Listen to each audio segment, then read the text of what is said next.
So guys, ఈ వీడియోలో మనము పెరగనున్న సాఫ్ట్వేర్ కూలీలు, సాఫ్ట్వేర్ జాబ్స్ అనేవి హైదరాబాద్లో భారీగా పెరిగేదానికి ఛాన్సెస్ ఉన్నాయి. అండ్ దాని గురించి దాంతోపాటు 10 లక్షలు జీతం వచ్చే లో కోడింగ్ జాబ్స్ ఏమైనా ఉన్నాయా దానికి సంబంధించి, దాంతోపాటు ఫ్రెషర్గా రిక్రూట్ చేసుకుంటామని చెప్పి ఎంఎన్సీ కంపెనీస్ అంటూ ఉన్నాయి. దాని గురించి దాంతోపాటు ఇంకా విప్రో కొత్త ఆఫీసు హైదరాబాద్లో స్టార్ట్ చేసింది. అండ్ దాని గురించి దాంతోపాటు 2025 ఏ ఇయర్గా ఆర్బీఐ వర్కౌట్ చేస్తుంది. దాని గురించి అండ్ ఇది ఎంత డీటెయిల్గా మనం మాట్లాడుకుందాము. సో ఫస్ట్ ఆఫ్ ఆల్ అయితే ఈ పెరగనున్న సాఫ్ట్వేర్ కూలీలు దాని గురించి మాట్లాడుకునే ముందు ఫస్ట్ మనము 10 లక్షల జీతం వచ్చే నాన్ కోడింగ్ జాబ్స్ ఏమేమి ఉన్నాయనేది మనం ఒకసారి మాట్లాడుకుందాము. సో జనరల్గా ఏంటి అంటే చాలామంది, సో నేను రీసెంట్గానే సాఫ్ట్వేర్ జాబ్ లేకపోతే పిల్లనివ్వట్లేదు అనేది నేను వీడియో చేశాను. సో దానికి సంబంధించి రకరకాలుగా వాళ్ళ ఎక్స్ప్రెషన్స్, వాళ్ళ ఒపీనియన్స్ దాని మీద షేర్ చేస్తూ ఉన్నారు. అయితే ఇక్కడ ఏంటి అంటే ఇంకొక అమ్మాయి ఎస్పెషల్లీ ఈ సాఫ్ట్వేర్ జాబు లేకపోతే పెళ్ళి కూడా సెట్ కావట్లేదు అని చెప్పి ఇంకొక అమ్మాయి కమెంట్ చేసింది. సో దీంట్లో వాస్తవం లేకపోలేదు. ఇక్కడ ఒక విషయం ఏంటి అంటే మీరు ఎక్స్పెక్టేషన్స్ పెట్టుకోకుండా, ఓకే, సో ఇక్కడ చాలా ఓపెన్గా ఒక మాట చెప్దాం అనుకుంటున్నాను. ఎస్పెషల్లీ ఆ కమెంట్ నేను మిమ్మల్ని హట్ చేయాలని కాదు, కానీ ఇక్కడ ఏంటి అంటే ఇప్పుడున్న రిలేషన్స్ అంతా కూడా కమర్షియల్ అయిపోయాయి. నీకు జాబ్ లేదు, ఓకే, నువ్వు ఎలాంటి వాళ్ళని పెళ్లి చేసుకుంటున్నావు? సాఫ్ట్వేర్ని ఎందుకు పెళ్లి చేసుకోవాలనుకుంటున్నావు? పానీపూరి బండి వాడిని పెళ్లి చేసుకోవచ్చు కదా. సాఫ్ట్వేర్ జాబ్ వాడిని ఎందుకు పెళ్లి చేసుకోవాలనుకుంటున్నావు? ఎందుకు పెళ్లి చేసుకోవాలనుకుంటున్నావు అంటే కంఫర్ట్ లైఫ్ ఉంటుంది, కొంచెం సెక్యూర్డ్ ఉంటుంది. ఇప్పుడు అతను కూడా ఏం ఎక్స్పెక్ట్ చేస్తున్నాడు అంటే నీ నుంచి ఆస్తులు ఏం తీసుకురావు, ఓకే, అదే మళ్ళీ మహా ఘోరం పాపం కట్నం అడిగినోడు గాడిద అడ్డగాడిద అని మాట్లాడుతూ ఉంటారు.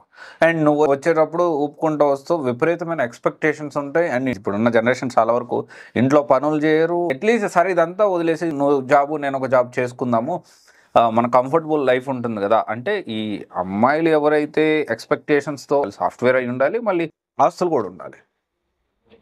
This is how it is working right now. ఇప్పుడున్న సిచ్యువేషన్లో ఇదంతా కూడా వర్క్ అవుతుంది. అండ్ అయితే ఇదంతా కూడా మనం అర్థం చేసుకోవాల్సి వస్తుంది. వాళ్ళ ఎక్స్పెక్టేషన్ వాళ్ళకు ఉండడం తప్పేం లేదు కదా. సాఫ్ట్వేర్ జాబ్ని పెళ్లి చేసుకోవాలి, సాఫ్ట్వేర్ జాబ్ ఉన్నోడనే పెళ్లి చేసుకోవాలి, ఇప్పుడు ఇంకో కొత్తగా 20 లక్షల ప్యాకేజ్ ఉన్నోడనే పెళ్లి చేసుకోవాలని డిమాండ్ మీకున్నప్పుడు, అరే నేను ₹1 సంపాదిస్తున్నా, నువ్వు కూడా ₹1 సంపాదించుకుంటే ₹1 తప్పే ఉంది. డాక్టర్ పెళ్లి చేసుకోవట్లేదా? So this is how it works, అర్థం చేసుకోవాలి. అండ్ ఇంకా నేను డీటెయిల్గా మాట్లాడతాను డెఫినెట్లీ ఇంకొక వీడియోలో.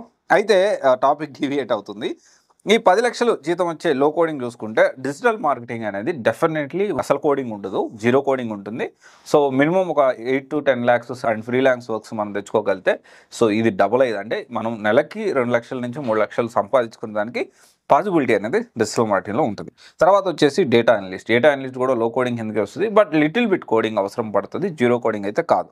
అండ్ తర్వాత వచ్చేసి డెల్భూమి, ఇది కేవలం ఎక్స్పీరియన్స్ వాళ్ళకే ఇది ఖచ్చితంగా వర్కౌట్ అవుతుంది. సో 4 years 4+ వాళ్ళకి కెరీర్ గ్యాప్ ఉన్న వాళ్ళకి కూడా ఈ డెల్భూమి వర్కౌట్ అవుతుంది. తర్వాత వచ్చేసి గ్రాఫిక్ డిజైనర్ అండ్ యూఐ/యూఎక్స్ అనేది కూడా ఇప్పుడు ఇంత కూడా క్రియేటివిటీ, ఇది ఏంటి అంటే ఏఐ కూడా ఇంపాక్ట్ అనేది తక్కువ ఉంటుంది దీని మీద, ఓకే, ఆటోమేషన్ అవుతుంది. ఆ ఏఐ ఆటోమేషన్ యూజ్ చేసుకొని మన క్రియేటివిటీ జోడించి మన క్రియేటివిటీ దానికి యాడ్ చేసి మనం వర్క్ చేయాల్సి ఉంటుంది. ఇది కూడా జీరో కోడింగ్ అని చెప్పొచ్చు. యూఐ/యూఎక్స్ అయితే కొంత మినిమల్ కోడింగ్ ఉంటుంది. అండ్ ఇది కూడా లో కోడింగ్ 10 లక్షల జీతం యావరేజ్న వచ్చేదానికి ఛాన్సెస్ ఉన్నాయి. తర్వాత వచ్చేసి మార్కెటింగ్ మేనేజ్మెంట్, తర్వాత వచ్చేసి ప్రోడక్ట్ మేనేజ్మెంట్, తర్వాత వచ్చేసి బిజినెస్ అనలిస్ట్, తర్వాత టెస్టింగ్ కూడా మినిమల్ కోడింగే ఉంటుంది, ఎక్కువ కోడింగ్ ఉండదు. తర్వాత SnapLogic AI based tool, దీంతోపాటు సేల్స్ మేనేజరు, ఇంకా ప్రోడక్ట్ మేనేజరు, ఇంకా చెప్పుకుంటా పోతే there are n number of jobs. And recent డేస్లో మన హైదరాబాద్లోనే రీసెంట్గా దావోస్ మీటింగ్ అయిపోయిన తర్వాత నేను అన్నా కదా సాఫ్ట్వేర్ కూలీలు అనేది, దాని గురించి చాలా మంచి అప్డేట్స్ ఉన్నాయి. సో అది కూడా మాట్లాడదాం. సో ఇది ఇంకా చాలా ఉంటాయి, దీన్ని సపరేట్ ఇంకొక వీడియో కూడా నేను వర్కౌట్ చేస్తాను. అండ్ ఖచ్చితంగా there are lot of jobs, software కాకుండా లో కోడింగ్ ఉన్నా కానీ మినిమం 10 లక్షల జీతం 12 లక్షల జీతం వచ్చే జాబ్స్ చాలా ఉన్నాయి. కాకపోతే ఏంటి అంటే ఈ 10 లక్షలు 12 లక్షలు అనేది ఇప్పుడున్న మెట్రోపాలిటన్ సిటీస్లో చూసుకున్నా, లేకపోతే సిటీస్లో చూసుకుంటే ఇది మధ్యతరగతి మిడిల్ క్లాస్ అని చెప్పి మనం చెప్పొచ్చు. అండ్ తర్వాత వచ్చేసి 2025 ఆర్బీఐ అనౌన్స్ చేసింది ఏఐ ఇయర్గా, అంటే ఆర్టిఫిషియల్ ఇంటెలిజెన్స్ ఇయర్గా ఆర్బీఐ అనౌన్స్ చేసింది. దీంతోపాటు ఒక ఫ్రీ ఏఐ కమిటీ కూడా వేశారనమాట. సో దీని framework for responsible ethical enablement. అంటే ఇక్కడ ఏంటి అంటే బ్యాంక్ జాబ్స్ రీసెంట్ డేస్లో కూడా దాదాపు కొన్ని వేల జాబ్స్ బ్యాంక్ జాబ్స్ మొత్తం కూడా ఏఐ రీప్లేస్ చేయాలని, ఏఐ తోటి వర్క్ చేయించుకోవాలని ఎథికల్ దాని గురించి కమిటీ వేసి దాని గురించి వర్కౌట్ చేస్తున్నారు. అండ్ ఏఐసిటిఈ అని all India council for technical education అని ఇది కూడా ఏం చేస్తున్నారంటే ఇప్పుడున్న కాలేజెస్లో అంతా కూడా ఏఐని ఇంప్లిమెంట్ చేయాలి, ఏఐని తీసుకురావాలి అని ఒక కమిటీ వేశారు. దాదాపు దీనివల్ల 14,000 ఇన్స్టిట్యూషన్స్, దాదాపు 40 బిలియన్ మంది కూడా ఇక్కడ లాభపడతా ఉన్నారు ఇండియన్స్. అంటే మన నెక్స్ట్ జూనియర్స్తో ఇప్పుడు అందరూ కూడా అర్థం చేసుకోవాల్సిన విషయం ఏంటి అంటే అప్కమింగ్ జనరేషన్తో, పిల్లలంతా కూడా ఏఐ జనరేషన్తో మనము ఇప్పటి నుంచే ఒక ప్రిపేర్ అవ్వాల్సిన అవసరం ఉంది. ఫ్యూచర్లో మనము పోటీ పడాల్సింది ఏఐ జనరేషన్తో మనం పోటీ పడాల్సి వస్తుంది. సో ఇది గుర్తుపెట్టుకోండి. అండ్ ఇప్పుడు ఎవరైతే లో కోడింగ్ అని ఇందాక మనం లో కోడింగ్ తక్కువ కోడింగ్ అనుకుంటున్నారో వీళ్ళకి ఇంకొక సోర్స్ ఆఫ్ ఇన్కమ్ కూడా మనం ఆలోచించుకోవాల్సిన అవసరం ఉంది. సో ఒకటే సోర్స్ ఆఫ్ ఇన్కమ్ అయితే ప్రాబ్లం అవుతుంది. అండ్ తర్వాత వచ్చేసి సో ఇప్పుడు అంటే ఏఐ గురించి ఎందుకు నేను ఇప్పుడు డిస్కషన్లోకి తీసుకొచ్చాను అంటే ఫ్యూచర్ జూనియర్స్ తోటి, మన జూనియర్స్ తోటి అండ్ మీ జూనియర్స్ తోటి నెక్స్ట్ జనరేషన్ వాళ్ళతో మనం కంపేర్ అవ్వాలి అంటే సో ఖచ్చితంగా ఏఐ జనరేషన్తో వాళ్ళతో మనం పోటీ పడాల్సి ఉంటుంది. సో ఇది మనం మర్చిపోవద్దు. తర్వాత వచ్చేసి ఇప్పుడు ఈ ఫైనాన్షియల్ ఇయర్లో విప్రో అనేది కొత్త బ్రాంచ్ అనేది ఓపెన్ చేసింది. దాదాపు 5,000 కెపాసిటీ ఉన్నది. మన హైదరాబాద్లో కొత్త ఆఫీస్ ఓపెన్ చేస్తున్నారు. అండ్ కొత్తగా సాఫ్ట్వేర్ ఉద్యోగాలకు అయితే రాబోతున్నాయి. సో కొత్తగా ఇంకొక 5,000 సాఫ్ట్వేర్ కూలీలు కావాలి. వైట్ కాలర్ కూలీ అనే టాపిక్ అనేది ఖచ్చితంగా మీరు వినాలి, తెలుసుకోవాలి. అండ్ తర్వాత వచ్చేసి ఏంటి అంటే క్యాంపస్ రిక్రూట్మెంట్ ద్వారా ఫ్రెషర్స్ని చాలా హ్యూజ్ రిక్రూట్మెంట్ చేసుకుంటాము. దాదాపు 32,000 రిక్రూట్మెంట్ చేసుకుంటామని ఇన్ఫోసిస్ అండ్ విప్రో దీని గురించి మాట్లాడుతూ ఉన్నారు. అండ్ ఇన్ఫోసిస్ చూసుకుంటే దాదాపు 10 నుంచి 12,000 మందిని రిక్రూట్ చేసుకుంటాము అని చెప్పి అంటూ ఉన్నారు. సో ఇది ఒకసారి మనం గమనించగలం. అండ్ దీంతో పాటు మనం రీసెంట్గా సాఫ్ట్వేర్ కూలీ మన తెలుగు రాష్ట్రాల్లో సాఫ్ట్వేర్ కూలీస్ ఎక్కువ అవుతారా? సో నేను ఒక పాజిటివ్ నోట్ మాట్లాడతాను. సాఫ్ట్వేర్ కూలీస్ అంటే సాఫ్ట్వేర్ వైట్ కలర్ కూలీ.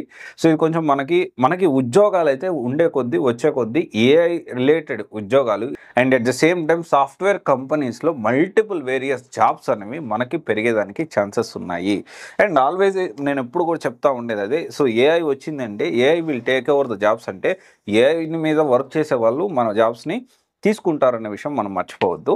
అండ్ దీంతో పాటు ఇప్పుడు ఈ సాఫ్ట్వేర్ కూలీలు అనేది నేను ఎందుకు అంటున్నానంటే ఇప్పుడు మనం రీసెంట్గా పెట్టుబడులు ఒకసారి చూసుకుందాం. తెలంగాణకు చూసుకుంటే 750 ఎకరాల్లో ఇన్ఫోసిస్ ఎక్స్పాన్షను, తర్వాత 500 ఎకరాల్లో స్కైవుడ్ ఇన్వెస్ట్మెంటు, తర్వాత 7,000 ఎకరాల్లో Ashok green tech solar unit, దాదాపు ఇంకొకటి వచ్చేసి 60,000 ఎకరాల్లో ఏడబ్ల్యూఎస్ సర్వీసెస్, తర్వాత వచ్చేసి expansion of Infosys Wipro HCl campus, and తర్వాత వచ్చేసి 4,500 కోట్లతో బ్లాక్ స్టోన్ డేటా సెంటర్, తర్వాత ఇక్కడ 10,000 కోట్లతో క్రిస్ డేటా సెంటర్. సో ఇదంతా కూడా రీసెంట్ డేస్లో మన తెలంగాణకు సంబంధించిన రేవంత్ రెడ్డి గారు వెళ్ళిన తర్వాత అక్కడి నుంచి వస్తున్న కమింగ్ డేస్లో ఎక్స్పాన్షన్ అవ్వబోతున్న కంపెనీస్.